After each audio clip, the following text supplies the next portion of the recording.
Okay, good afternoon. We can start. Today I have the pleasure to present our list of seminars with we have a honor and pleasure to have here Professor Bergemann from Yale University. I remember that our list of seminars is defined as economic modeling seminars. And we started on December with Professor Robert Pindyck from MIT, Boston. After we had Jeffrey Hill from Columbia University. After Professor Zwart. The last talk was from Professor Richard Toll. And now, as I told, today we have the pleasure to have here Professor Bergman from Yale University. The next, I remember also the next seminar, it will be with Professor Christian Gaulier the next 18th of February. After we will have Professor Van der Ploeg and Professor Gerlag on March and Phoebe Kurduri. That will be the last of our list of seminars before the conference. I remember that the economic modeling seminars is organized by Italian Association of Environmental Resource Economists, University of Brescia and the Fondazione Enrico Mattei, with the collaboration of European University Institute, Università di Siena, and the Department of Environmental Science and Policy of University of Milan. The idea of this seminar is to have here the most important economists in the world about political economy and energy and environment, working on uncertainty, and we can, as we can see today, about something about social data, because the topic of today is about the economic and social data and welfare. I remember that this is a pathway that will converge to the Italian Association of Environmental Resource Economists conference. We have called this as a Road to ER 2021. This is our poster that represents exactly our conference, which will be held in formally organized by University of Brescia Fondazione Enrico Mattei between 21 and 23rd of April 2021. This is exactly our two formal venue. We know this everything is online, and so I believe this is our venues. And we should have the two keynote speakers will be Professor Pindyck from MIT, Boston, and we will have the honor to have here also William Nordhaus from Yale University. I have to say that I have to confirm at the end of this February, but they have write to me a couple of acceptance, but we wait for final February to have the formal acceptance for them. Today we have Professor Bergemann. I take a couple of minutes in order to introduce him, and after I will leave the floor to him. Professor Bergemann is a Douglas A. Marion Campbell Professor of Economics at Yale University, Professor of Computer Science in the School of Engineering, and Professor of Finance in the School of Management. About his research, the topics are game theory, content theory, venture capital, and market design. His most recent work are on dynamic mechanism design and dynamic pricing, robust mechanism design, and information design. About his research, I have read the long curriculum vitae about his long list of publications and other that I tried to summarize. About papers, I have to say that is a very impressive list of papers. I have collected also the most important general economic theories, econometrica. In the brackets, we have the number of papers we have published in this very important list of publications. American Economic Review, RAND, Journal of Economics, Journal of Economic Literature, Games and Economic Behavior, and there are others, for example, Journal of Economics Dynamics Control, Journal of Political Economy. About books, there are a couple of books that I found really, I have to say that are free. The first is Learning and Intertemporal Activities. The second is Robust Mechanism Design. There is also a book with an introduction of mechanism design. In the list of ideas, you remember every time I verify also on ideas ranking. According to the ideas ranking, we have to say that is among the top 5% of authors, especially its ranking is very high in economic design, content theory, and application, and game theory. About Urnot's awards, you have to say that he was chair of the Department of Economics from 2013-2019, co-editor of Econometrica from 2014-2018, and recently has been appointed as a co-editor of American Economic Review and Science from 2020 and so on, a member of Executive Committee of Econometric Society. The last point is about grants from the National Science Foundation, Alfred Sloan Research Fellowship, Google Faculty Fellow, the Nye Foundation, Omidar Network, and German National Science Foundation, among others. Again, as I said, that the list is long. I try to collect the most important representative information. So it's a pleasure, it's an honor to have here Professor Dirk Bergemann. I thank him for being here, and also I leave now the floor with this paper on the economics of social data. Thank you. Thank you, Sergio. So this was a wonderful introduction, makes me blush. But thank you, Sergio, and thank you, Marta, also for organizing the seminar series and the talk today. So I'm very happy to tell you a little bit about the economics of social data. This is joint work with Alessandro Bonatti, who is a professor at MIT Sloan, and Tan Gan, who is a graduate student at Yale University. What motivated us in this study is to understand the enormous growth and rise of large internet platforms, both in the US, think about Amazon, Facebook, and Google, but perhaps even more impressively, though for many of us a little bit more removed, those of JD, Tencent, Alibaba, and China. With the rise of these large digital platforms comes really an unprecedented collection of individual user data, and this ever-increasing user base generates massive amounts of data about individual customers, their preferences, their location, their friends, their political views, their purchasing behavior. And this data, this individual data that is being collected from the individual consumers, is really central to the performance, the effectiveness, and to the rise of the digital platform. Namely, the data allows the companies to offer refined research results, things like Google search. It offers personalized product recommendations, think about Amazon. It gives us informative ratings about restaurants we should like. It gives us timely traffic data to plan our day. It, of course, enables targeted advertising and the entire environment of digital advertising. And that is all using in a very central and elementary way the individual data. Oops, I clicked this is a new platform for me, so excellent. And while the collection of data happens in the individual level, the aspect that I want to emphasize and bring to you today is really that the data is valuable only because of its social dimension. Okay, and what I mean thereby is that the data captured from an individual user is not only informative about that individual user, but more importantly, it's going to help us understand, in particular the digital platform, help us understand behavior of users similar to them. So that's the meaning by which we want to talk about social data, namely the data that is collected from the individual is informative about many individuals, a community, in fact, of individuals who are along some metric similar to the user that we're just looking at. And the proposition that we're making today is that it's really the social dimension of the data that is driving the value of the digital services. Okay, let me start maybe with just a leading example, right? Think about shopping data that is being collected whenever you make a purchase on the web.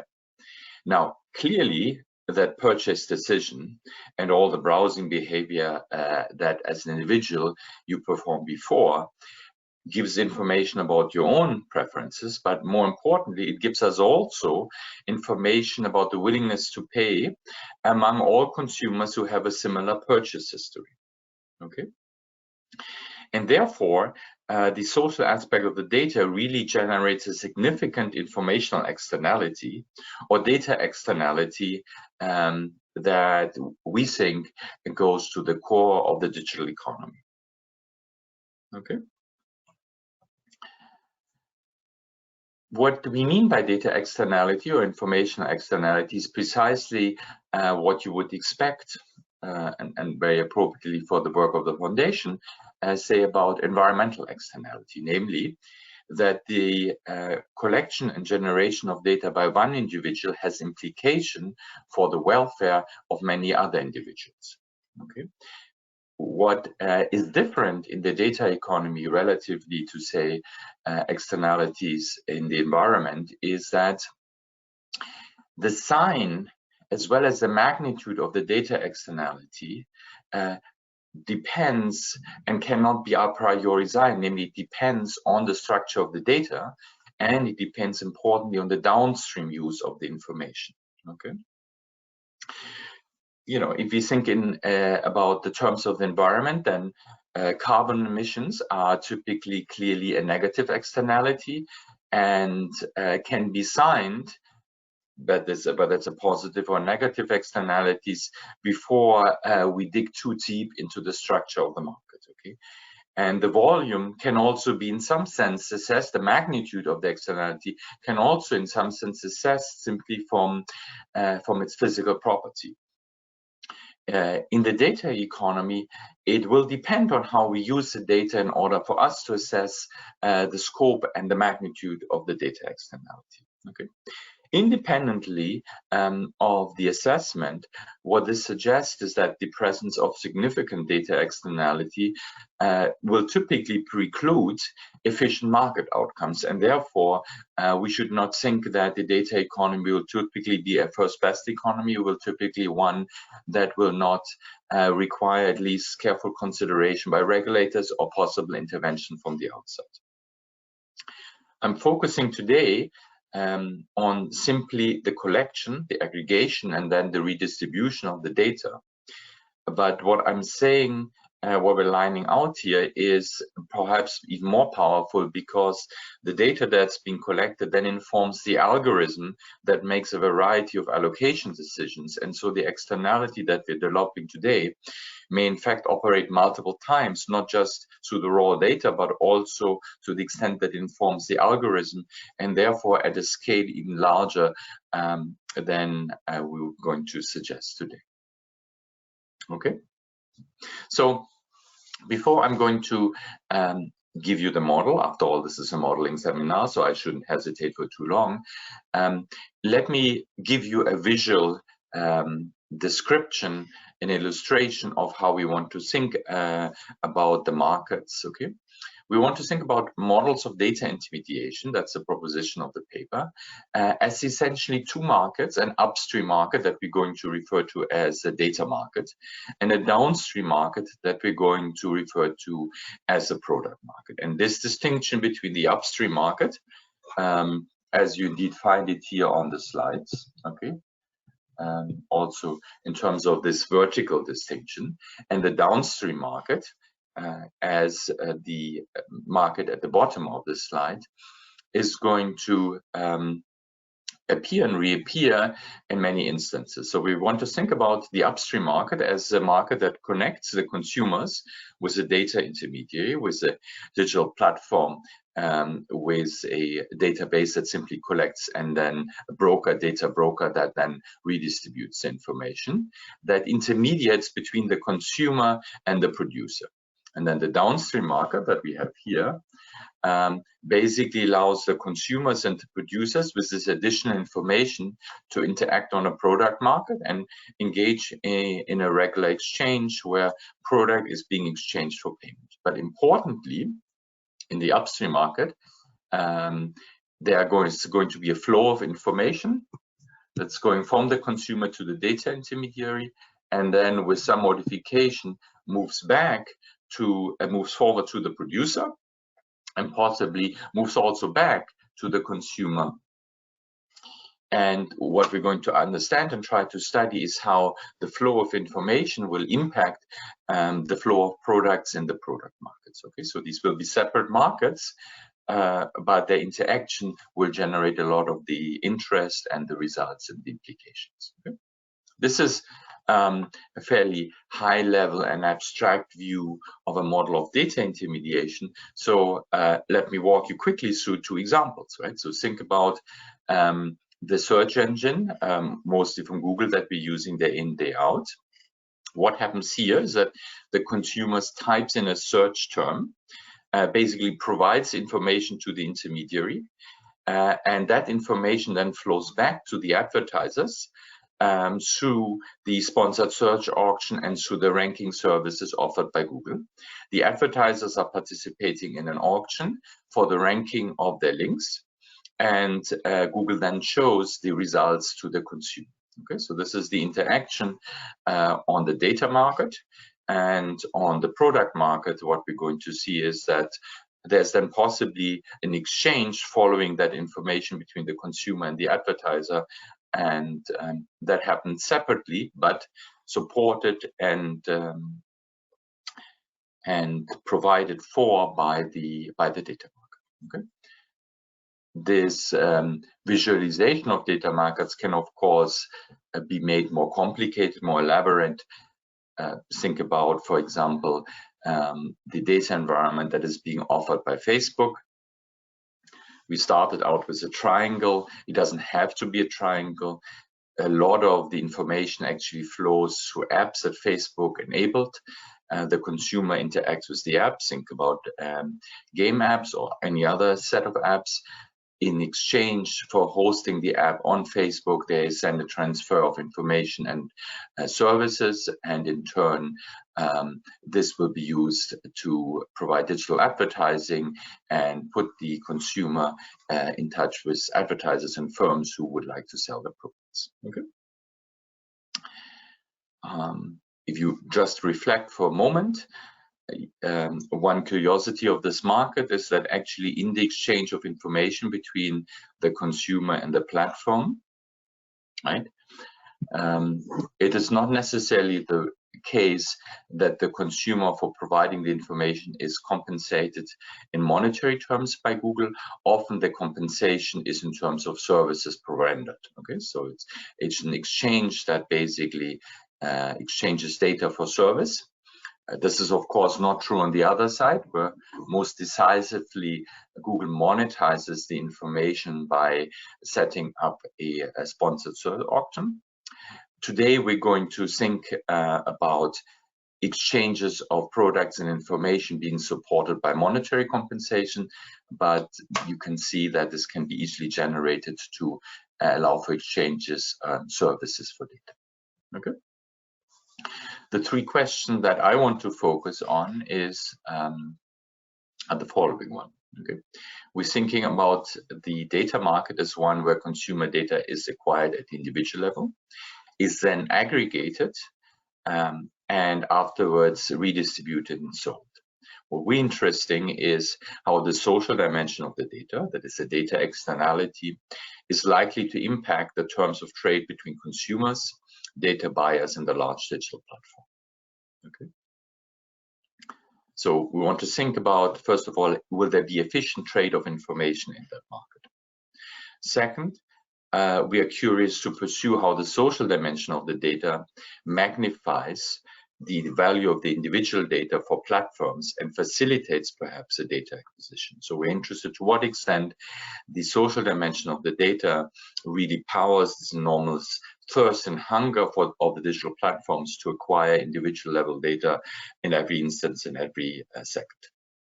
Finally, we want to think about whether market power that is clearly currently enjoyed by the digital platform changes the level of aggregation and the precision of information the data intermediaries provide about individual consumers. And an open question, therefore, is whether supporting and enhancing competition in data markets will necessarily lead to an improved market outcome. Okay.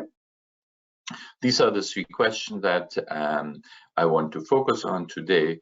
and I gave you a visual depiction of how we think about data markets. Let me now give you a more formal description of the model. Good. So we said we will have two markets, a product market and the data market. So let's start with the product market. In the product market, the data broker, there's a data broker and consumers and a producer. The consumer has a baseline willingness to pay, this is WI, and given his willingness to pay and given the price for the product that he's thinking about, PI, he's then choosing a quantity to maximize his net utility. Okay, so this is a standard linear quadratic utility.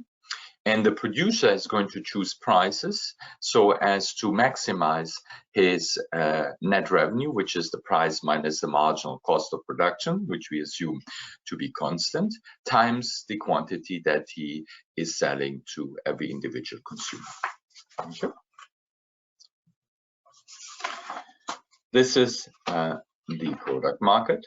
The data environment is going to be fairly general. We want to think about the consumers having a willingness to pay that is possibly jointly distributed, that has a mean expectation mu, and the variance that we're simply going to normalize being equal to 1. Initially, the consumer may only have imperfect information about his own willingness to pay, and that information comes by means of a signal Si. Okay, that is simply his willingness to pay plus some noise term. Okay, the noise or the error term again can possibly be correlated to emphasize the nature of the social data. It will have a mean 0 to be an error term, and it will again have a variance that is normalized. This normalization is without loss of generality, because as you see, we're scaling the noise up by the standard deviation sigma. And so by changing the standard deviation sigma, we're basically controlling the noise to information ratio between the underlying fundamental information, which is the WI, and this noise, which is the error term, which is E. Okay. All that we're going to assume is that these distributions, fundamental and error, are independent and have symmetric density, so we do not distinguish a priori among the individuals. Sometimes to support our calculations, we're going to work with a leading example, so this might just help you think through the model where the willingness to pay of the individual has a fundamental part, this is the theta, and has an idiosyncratic part, which is the theta I. Okay, so there is an underlying common trait in the population that's represented by theta, and there's an individual idiosyncratic shock, that's the theta I. Each consumer then observes the fundamental plus a noise term that again shares these two sources of the noise, fundamental and error, and together, they then give us a depiction of the social data where there's a common but also an idiosyncratic term, both in the fundamentals and in the noise. Okay. Let me just emphasize the key modeling choices that come with the model. There's a common prior that is there. We share the information about our stochastic environment, but any information beyond that comes from the consumer signal. So that is, all the data is really generated and produced by the consumers. Data sharing, as enabled by the digital platform, of course allows the producers to learn more about the underlying preferences of the consumer, but it also allows the consumers to learn more about their true preferences because their initial signal might be noisy. So that allows us to think about such things as recommender systems and ratings as well, where a priori consumers have imperfect information. Correlation and therefore the social aspect in the data can arise at two levels, at the level of the fundamental, which is the willingness to pay, and at the level of the noise, which is the error term. Okay. And that captures the social dimension. If there would be no correlation either in the noise or in the fundamental willingness to pay, of course, we couldn't do any inference from one consumer to the other. Okay. We will often refer to the correlation in the fundamental as the common attributes, common preferences, and the correlation in the noise as the common experience. That's just our common experience that is shared across all of the individuals. And this distinction will play a key role when we think about what can we learn from the data about individuals. Okay.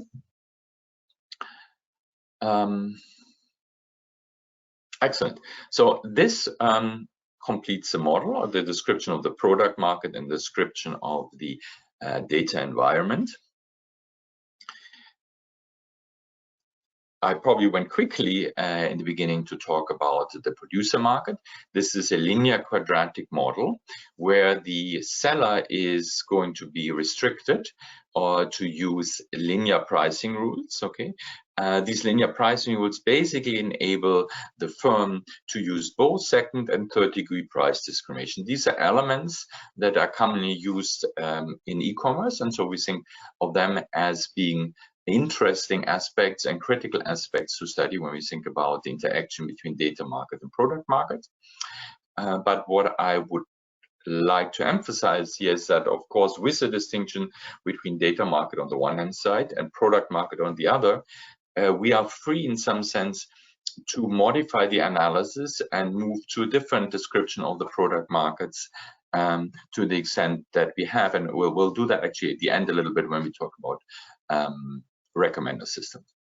So for the moment, we have presented the model, and what I would like to do next is to basically show you what the implications of data sharing on the behavior in the product market is, what is the value of data sharing for the consumer and for the producers, and then we're going to move to a description of what the equilibrium outcomes in the markets are and how this is going to be supported by pricing behavior of the digital platforms. Okay. So let's suppose that for the moment we were in a position to allow for complete sharing of the data. Okay, that is, all the individual signals would be collected and would be provided to all of the participants in the market. That would allow us to basically form a posterior expectation of the true willingness to pay given all of the data. Okay, this is as much WI hat is as much as we can learn about the market at all. And with that, we would then be able to identify the realized demand function of the consumers, that is the QI, which will depend on the realized signals and also on the price. And given the realized signals, the producer would then charge an optimal personal price that would balance off efficiency as well as revenue considerations of the producer. And so what you see is that the optimal personal price reflects the expected willingness to pay of the consumer I. Okay. And so therefore the surplus is going to be partly extracted and partly gathered by the producer from any additional information. Okay. We can then describe how data leads to changes in the welfare. Okay.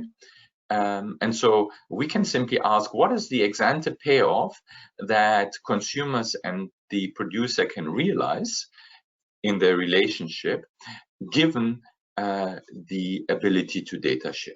Okay. And what you see here, let me just move this slightly so that I have a little bit of pause. What you see here is that the value from data sharing is a quadratic expression that comes, of course, from the underlying quadratic preferences that are being shared by producer and consumer. Okay.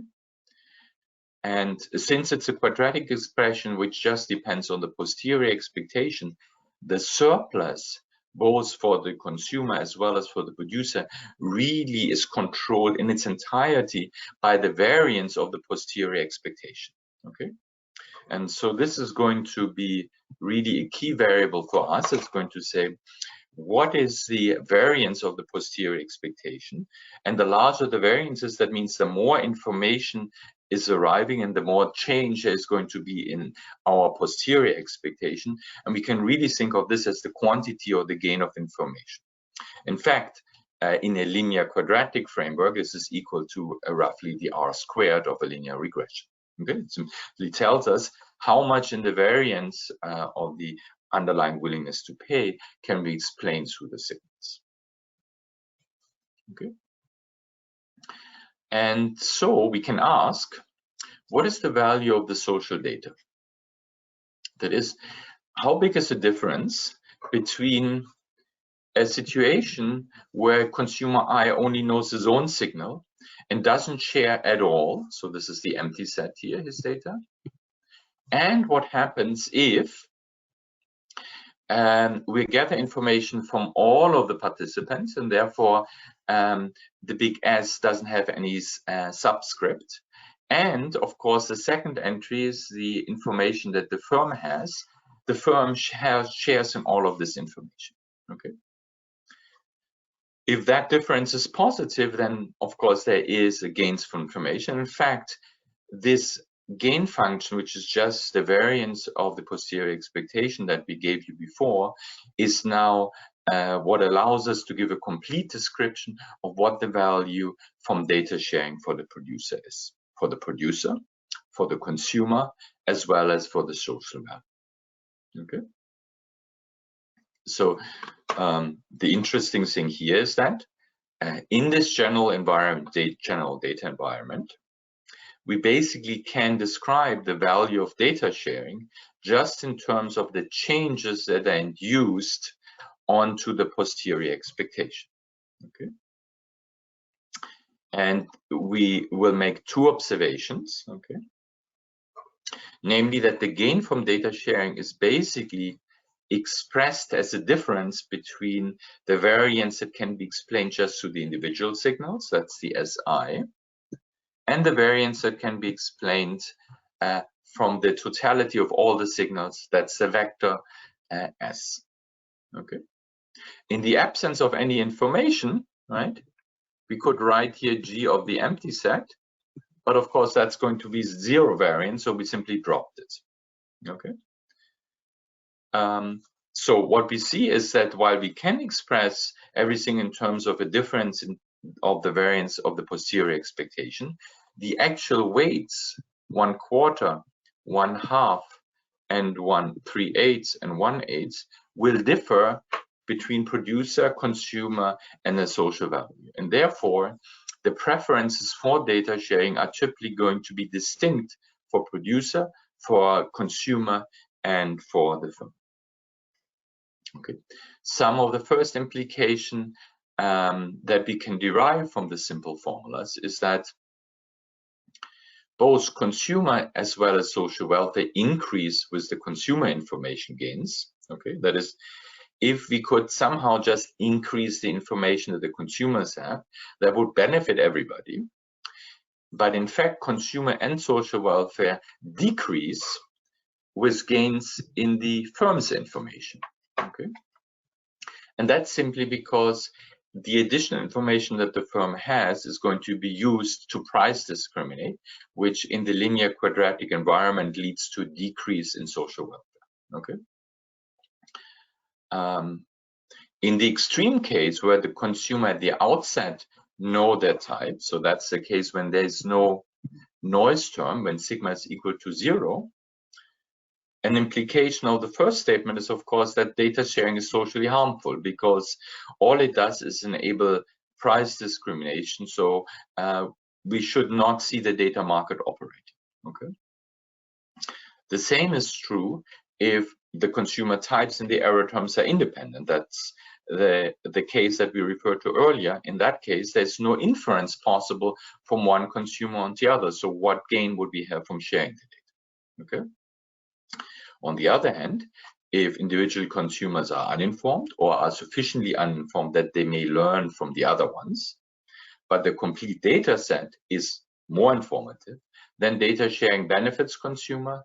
It will allow for an increase in social welfare, and it will also increase for the producer's welfare. So what we see is that whether or not we should see data sharing should really depend on the structure of the data, and what we're trying to understand is to what extent the sharp distinction between efficient and inefficient data sharing is one that's going to be supported by the market, or whether the market is going to realize different boundaries between when data sharing arises and when it doesn't. Okay,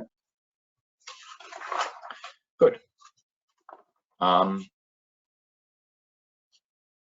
I mentioned the two opposite cases, the two polar cases that we're going to look at.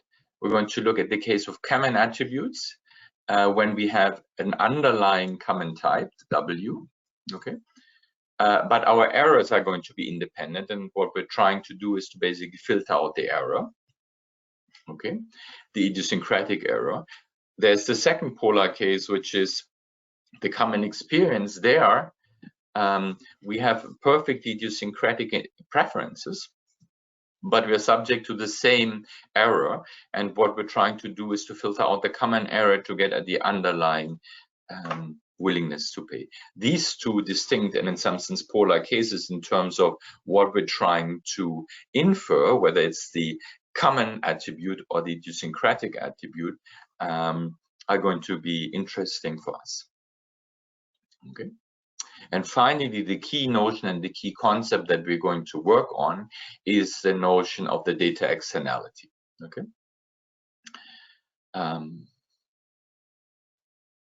So we already saw that we're going to describe the utility of the consumer when he only sees his data, when he doesn't share his data. So here's the empty set. And we want to compare that, what happens in the situation when he, of course, sees all the data, but all the other agents share the data with the platform. Okay. In this case, the firm knows everything about the other firm, so that is minus I. The consumer himself, of course, knows that as well as his own signal, but the data externality is simply going to be the difference between what happens to the consumer's utility in case everybody shares the data with the firm and the case when nobody shares the data with the firm. Okay, that's the key notion that we're going to try to emphasize.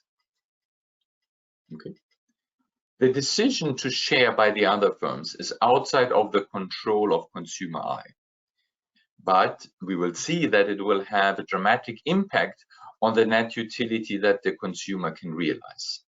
So in order to capture this difference, the implication that data sharing by the others has, this is the right notion of a data externality that simply thinks about what's the harm or the benefit that's being generated by all others onto the utility of consumer.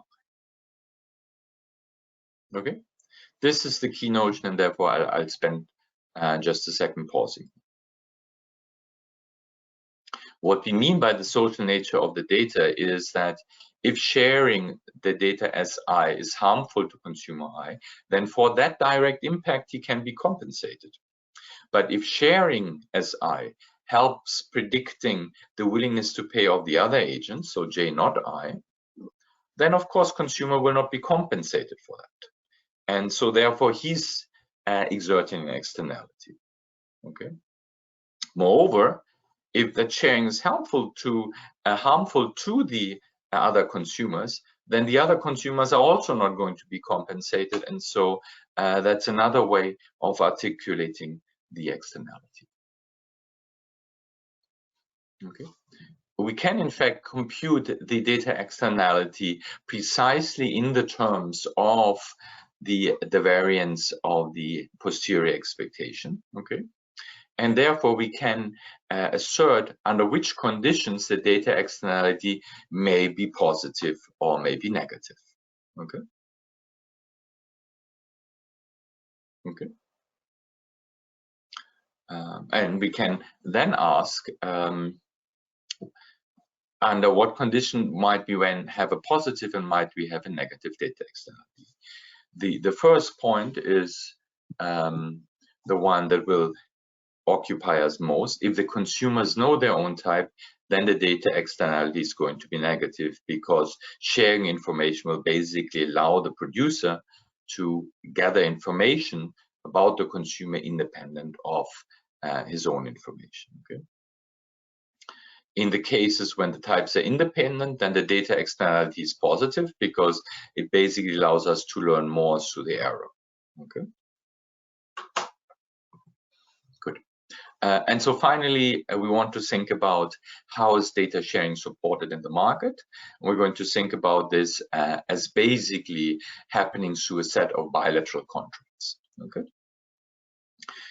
So this is the final piece of, and then we can state the result.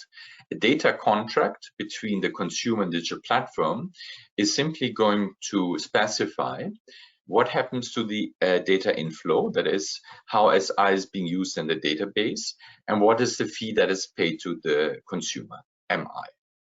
Okay. A data contract between the digital platform and the producer is going likewise a determination of what happens, what kind of data flows out to the producer, and in fact, what kind of data is shared with all of the consumers, and what's the fee that is being paid by the producer in order to get access to that data. Okay. So to emphasize the timing, we basically want to think about there being ex ante payment of to the consumer for the data. So this is basically like a user agreement where I'm going to say in the subsequent interaction, I agree to the following terms of trade. And likewise, the data broker is going to sell ex ante the data to the merchant, and then whenever there's a realization or a contact, then the information flows. The data broker simply transmits the data from consumer to merchants according to the agreements. And then on the downstream market, on the producer market, we have a charging of a unit price PI and a purchase at the level of QI. Okay, that is it for the market. Okay, and now we can think about. First, we're going to think about whether there will be complete data sharing, under what conditions will there be complete data sharing, and then we think about what is actually the optimal data sharing that can be designed by the digital platform, and so that will push us a little bit further into what's the optimal information policy, what characteristics will it have. Okay. But to keep it simple for the moment, let's focus on just two possible data policies, namely we either sharing the data completely or we're not sharing it at all. Okay. In order for us to share the data, the consumers must be compensated, okay, for the difference between sharing and non-sharing. Okay, so the compensation must be sufficiently large to offset any negative impact that data sharing has. And of course, on the side of the producer, he will have to pay something for the use of the data, and that payment has to be smaller or equal than the gain that he has from getting access to the data. Okay? So these are the ex ante participation constraints. And with this, we of course want to basically always be at the participation constraint if you think about now the digital platform trying to extract as much money from the data flow as possible, and that allows us to basically give an explicit description of the individual payments for the data as well as the revenue of the intermediary. Okay, and what I want to emphasize here is that we basically can think of the compensation that is owed to the producer, to the consumer, as the addition of two terms. One is what you would expect. That's the change in the utility between data sharing and non-data sharing. Okay, but notice that this change in the utility comes at the level, at the aggregate level, while all of the participants share the data. Okay. And the second part is that we're going to have an expression that highlights the data externality. So that means that actually the consumer gets not compensated for the total change in utility, but only for the total change of utility, removing the data externality. And so now, as in most of the cases, the data externality is going to be negative. It means that the compensation is going to be too low, okay, which means we're going to see, in fact, too much acquisition of data, personal data by the digital platform, okay.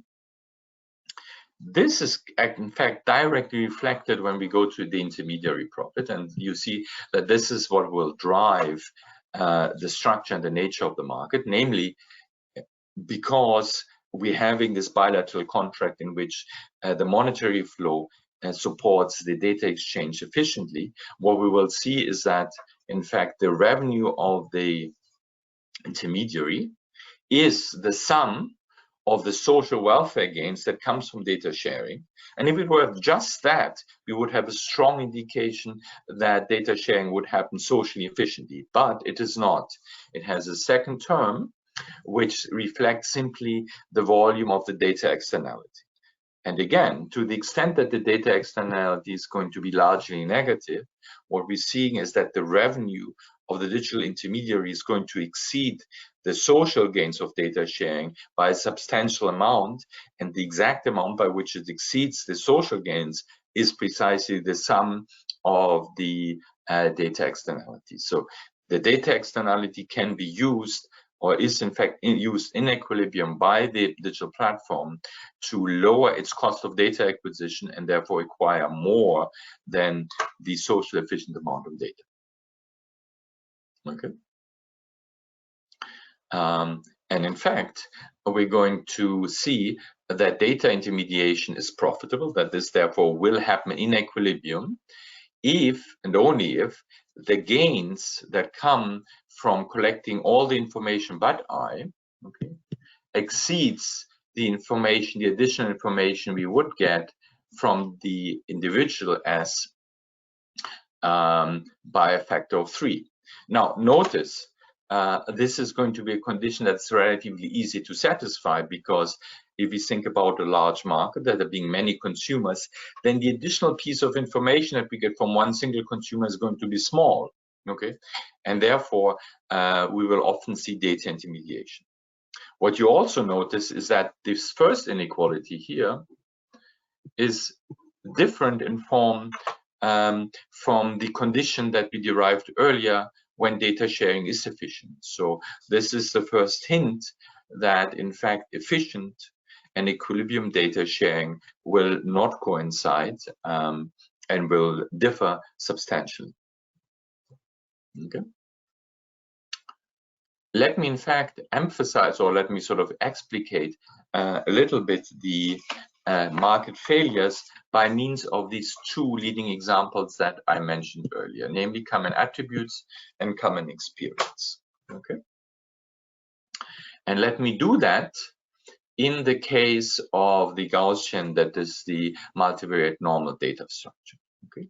Then we have everything described in terms of the variances of the common and idiosyncratic term, and in fact can describe and summarize the data structure very nicely in two parameters, alpha and beta, which is simply the correlation coefficients of the fundamentals, alpha, and beta, which is a correlation coefficient among the agents of the noise term. Okay. And here's the picture that contrasts the conditions under which we have efficient and equilibrium data sharing. Okay. So let me read this for you, and then I'll give you a formal statement. Okay. On the x-axis, we have the correlation coefficient of the fundamental. Okay. The larger alpha is the more we share common attributes in the more we can learn from each other's willingness to pay. Beta is the correlation coefficient in the noise term, in the error term. Okay. What you see is, in order for efficient data sharing to arise, or for data sharing to be socially efficient. So that means when is the impact from data sharing positive on social welfare? For this to arise, it must be the case that the data structure for the fundamental and the data structure for the noise term is distinct. Okay, it is distinct as soon as it is far away from the 45-degree line. That is, if the correlation coefficient for the fundamental is different from the correlation coefficient for the error term. And that's because in that case, we can filter out the noise most efficiently from a statistical point of view. Okay. If the noise is idiosyncratic, but the fundamental is common, then we're down here. Okay. In the opposite case, when the noise is correlated, but the fundamental is idiosyncratic, we are up in the northwest corner. Okay. And as soon as the data structures for noise and fundamental are sufficiently distinct, we should share the data from a social point of view. But because the data externality plays in, we in fact going to see data sharing happens only if we learn enough from the signals about the underlying preferences. Okay. And that is now going to give us the green area. The revenue is going to be positive. Data sharing is going to be possible if there is enough learning about the underlying fundamental, that is if alpha is sufficiently large. Okay. But what we see is that we can get data sharing not only in the efficient areas, but also, and to a substantial amount, when we shouldn't share the data. And that is because in those cases, the data externality lowers the cost of data acquisition so much that in fact we will not see an efficient outcome. Okay. Notice also that the data market doesn't solve the problem of data sharing efficiently, because there are big areas up here where basically the data market doesn't support data sharing, and yet we would be in a position where we would want to share the data because it would help the consumers improving the quality of their decision. So we are both seeing too much data sharing, but we are seeing also too little data sharing.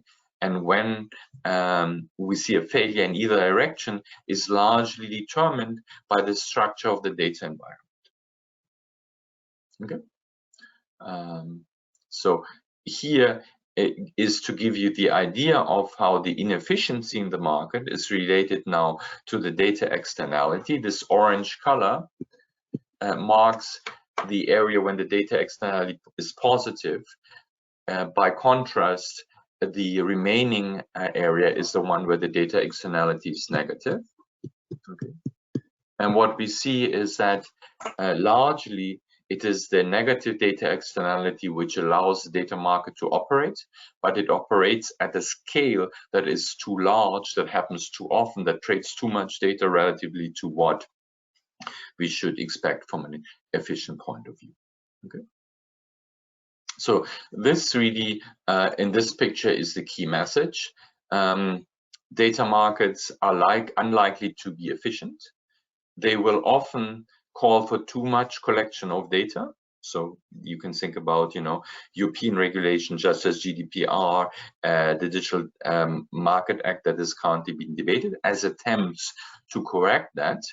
What makes data so different from other areas such as environmental legislation is that not only do we see sometimes too much data sharing, but we also see often too little data sharing. That's the area above here. And so what makes it conceptually difficult to think about data and the economics of data regulation, say, is precisely the difficulty of assessing whether we are faced with a negative or with a positive data externality, and to be able to cover both of these regimes as part of the underlying tension in any new regulatory scheme that we're suggesting. Okay. I should finish, I think, at a quarter past. So let me just highlight to you two results. Here we focus just on complete data sharing. In fact, the paper spends a lot of time thinking about what's the optimal way of data sharing in the presence of the data externality. And we will actually show that often it will be optimal to bundle, to aggregate the data, and to release only anonymized and information. Okay. I won't have time to go through the results, but perhaps I will end with sort of a sharper focus on what happens when we have many consumers. That is, think about the situation when really the number of consumers is becoming large. And that's really, I think, what characterizes the internet almost by definition. Well, we're all familiar with what some people have called digital privacy paradox, that on the one hand side, the individual consumers state that privacy is important for them, but in practice, they are often willing to give up that privacy with just negligible compensation for the data. So think about the services that are being provided by Google and Facebook. They really are not of the highest quality. They often do only certain things, and so we don't want to think of them as being a complete compensation for the individual data. And we want to explain how this paradox might arise due to the externality. Okay, and in fact, let me focus here on the Gaussian case. As the number of consumers goes to infinity, one can actually show that the individual consumer's compensation goes to zero, and stronger, that the total compensation converges to a finite number. So even though the social welfare is increasing without bounds, the compensation for the data is attaining a finite limit, and the per person compensation is smaller. Okay. An even stronger result is if the fundamentals are sufficiently correlated. That is, if the social data is present in a strong sense, then in fact the total compensation that the digital platform has to afford its consumers is in fact asymptotically decreasing in the number of consumers. By contrast, the intermediary's revenue and profit grow linearly in N. So that gives you basically sort of one way of trying to explain the enormous growth in the revenues and also in the profits of the digital platforms that is basically being driven by ever-increasing user bases. Okay. Let me just give you a final result. We basically, actually, why don't I leave that and give you rather sort of a summary and sort of a little bit of an outlook on the results. So what we have shown here is that complete data sharing will occur beyond what is efficient. Optimal data sharing, in fact, will modify and will increase the position of the digital platform noticeably. We also saw that because the presence of the data externality, data markets are unlikely to operate at the socially efficient level.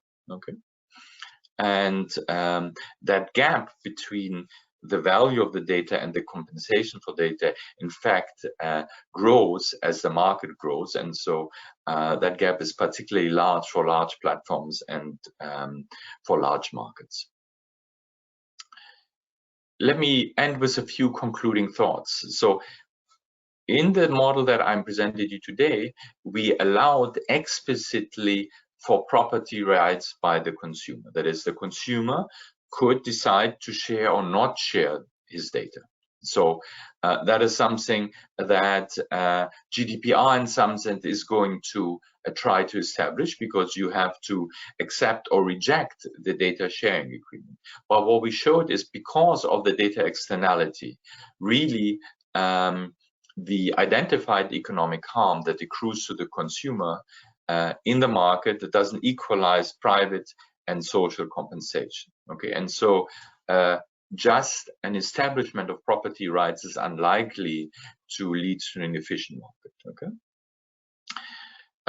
The recent cases in the US against Google, against Facebook, the recent European digital regulations are all actually, I should update this is today, meaning, in the moment ongoing, is clearly sign that we have beginning to have a deeper understanding of what are the benefits, but also the flaws of the digital markets.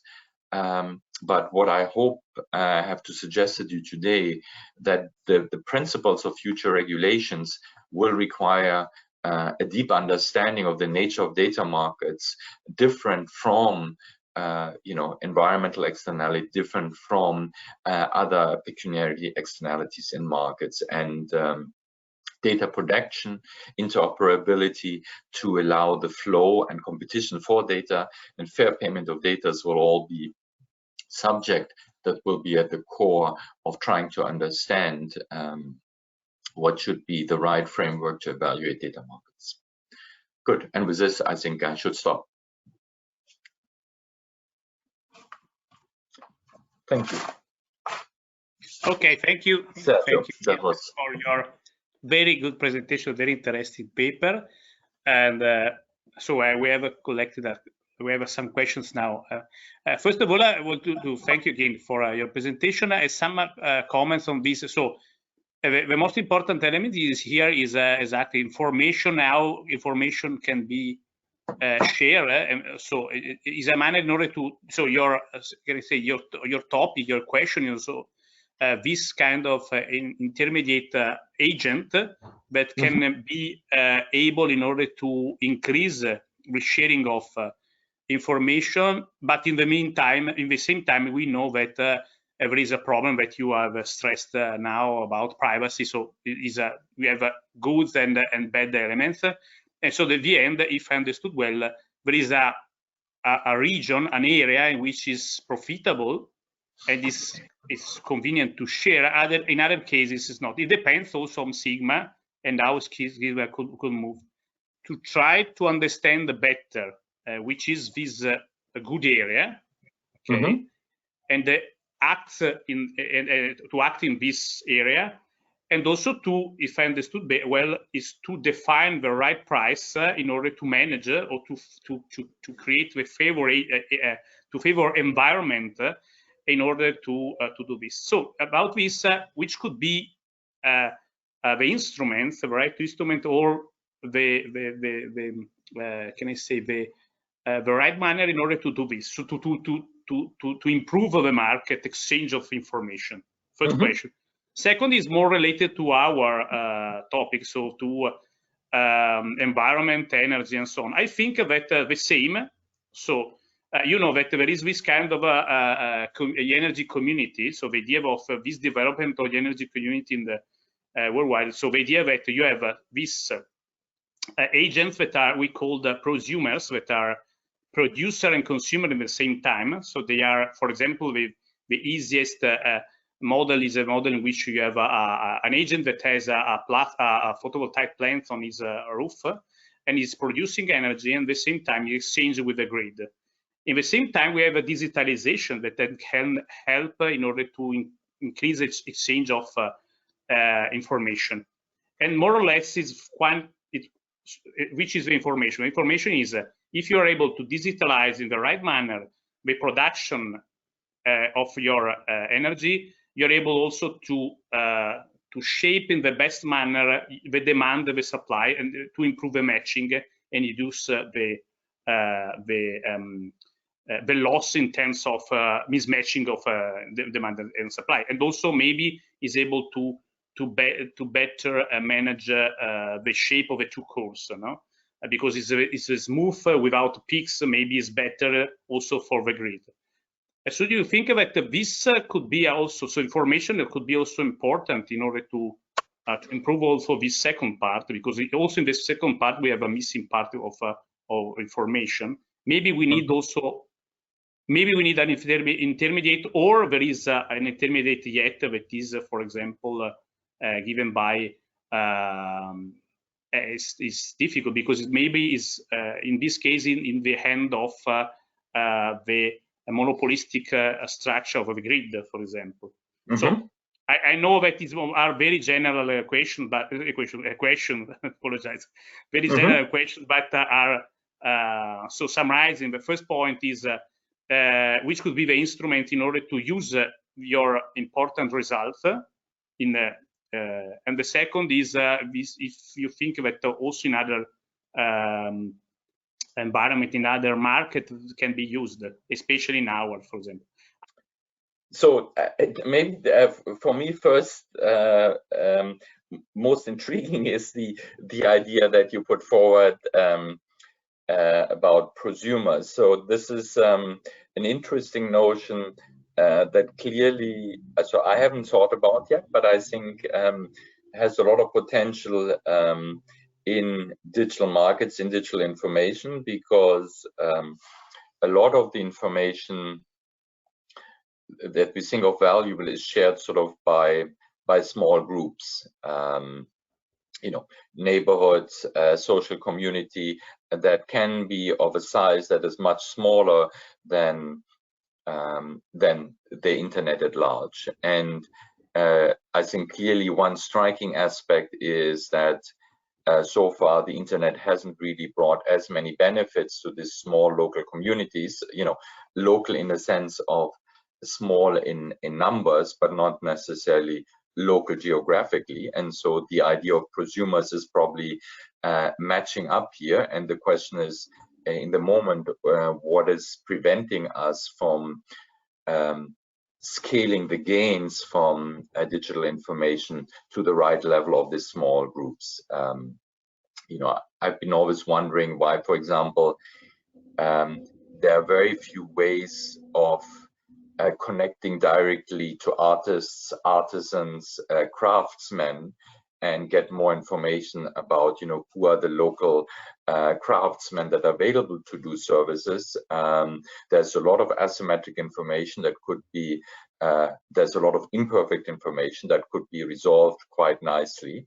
Perhaps because of the lack in size of scale, the digital platforms haven't focused on that, and the idea of a prosumer that would support that, I think, is a very interesting one that I will have to think about more, but it's certainly one that I think has great promise for this area. What are sort of instruments of policies, what are changes to the market structures that will render digital platforms more efficiently? I think an important part is the ability to reappropriate the data. That is, in the moment, once I have agreed to a user agreement, say on Facebook, the data basically flows to Facebook, and in the moment it's essentially impossible for the data to flow back. If I want to support competition among networks, say, it's necessary that in some sense all of that accumulated data can be recalled and reappropriated and can be given to a competing network. In the moment, the regulation there is simply too weak. It doesn't guarantee interoperability. It doesn't guarantee that the data can be reappropriated. It hasn't also developed the right notion of what should be reappropriated, right? To the extent that you interact in a network, the attribution of the property rights is conceptually a little bit difficult because, you know, should I get back the entire network that I connected with? So there are a lot of, I think, interesting and open questions that we need to answer in economics, or we can probably get the help from our friends in computer science and data science.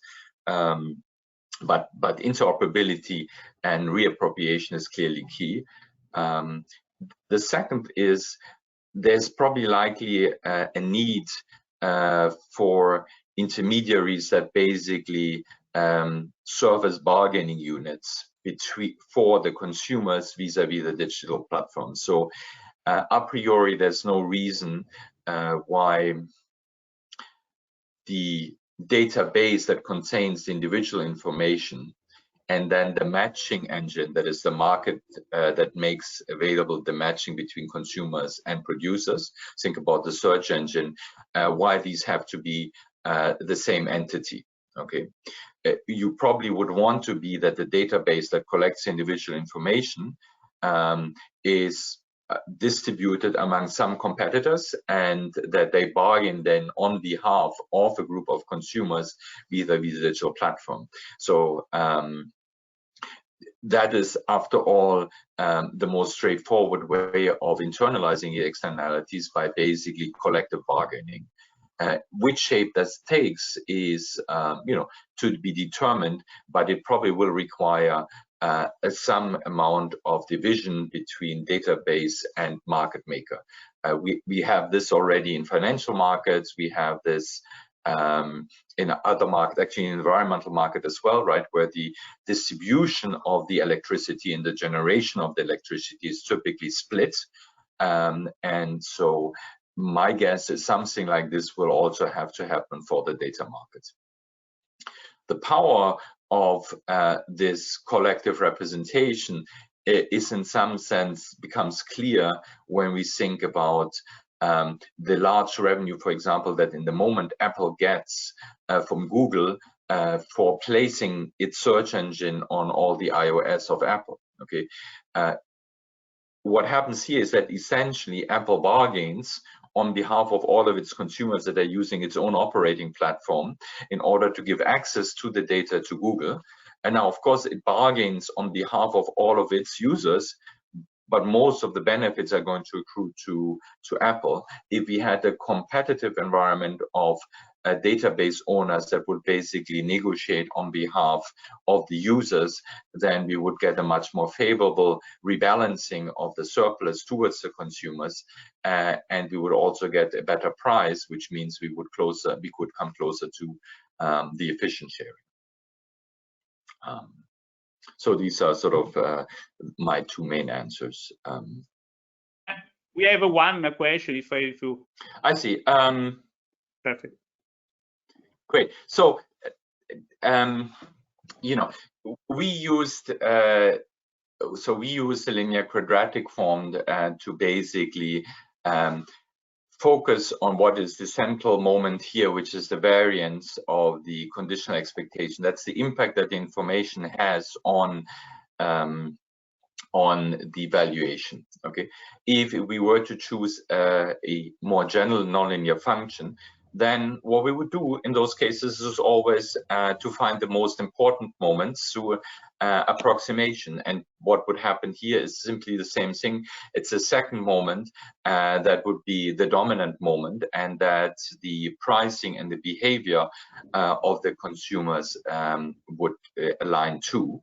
And independent of the linearity or the non-linearity, what we saw is what matters is the distinction between the value of information with and without the information of all of the other consumers. That's the data externality. So that aspect is going to be present independent of the expression that we have. And so in that sense, I think all of the results that I gave to you have the benefit of being explicit in the sense that I can calculate you the explicit utility information, but the effect that I have described and the divergence between efficient and equilibrium really is being driven entirely by the data externality. And the data externality is a purely statistical phenomenon before it is being translated into an economic phenomenon.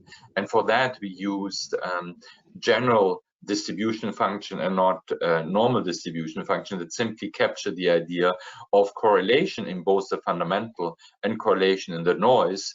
And that is a general statistical description of the social data. So in that sense, our model, I would suggest, is entirely general. Now, we could make this more into a paper on networks where the correlation between Sergio and me might be a different one than the correlation between Sergio, say, and Marta. But that would just enrich the model and would perhaps at the first passage distract from the importance, namely what's the impact of data on the individual and what's the impact of the data on the social outcomes. And that's what we chose to focus on today.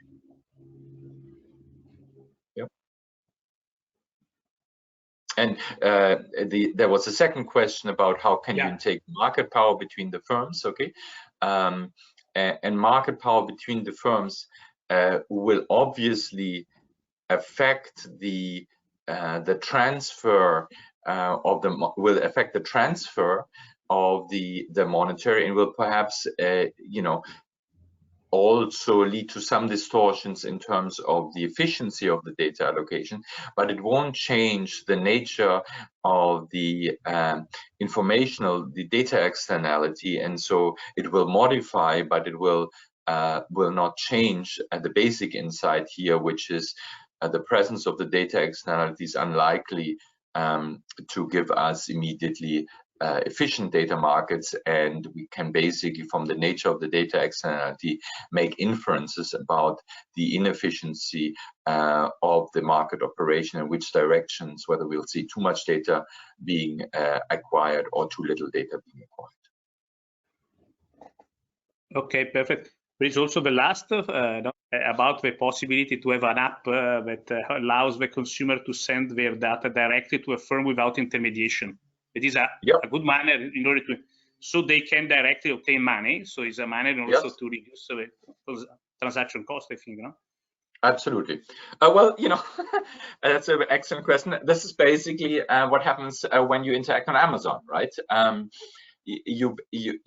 Amazon operates both as a digital platform in terms of it's collecting the data, it's making benefit, it's using the social nature to predict, and by purchasing, you basically giving information, and your browsing behavior, your past browsing behavior, your past purchase information is precisely that, and implicit in this is an exchange.